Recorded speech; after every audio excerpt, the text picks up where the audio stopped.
annabi Muhammad da bakinsa fa bai ce yana izala ba, bai ce yana ɗariƙa ba, bai ce yana shi'a ba, bai ce kuma yana tatsine ba, bai ce yana ƙalaƙato ba, bai ce yana hanafiya ba, bai ce yana shafi'iyya ba, bai ce yana shazaliya ba, bai ce yana hambaliya ba, bai ce kuma yana auza'iya ba, duka bai kawo waɗannan ahbab din ba, bai kawo ƙungiyoyi ba, sai ya ce wa umirtu an akuna minal muslimin.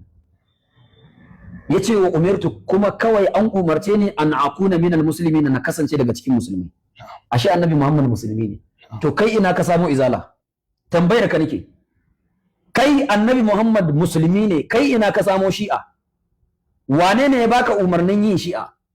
Kai tambayar ka nake. Wato duk masu wannan ba su da hujja ma. Ba su da hujja, ba hujja. Annabi Muhammad din da kake ikirarin kana koyi da shi musulmi ne. Musulmi ne. Ina ka samu tatsine?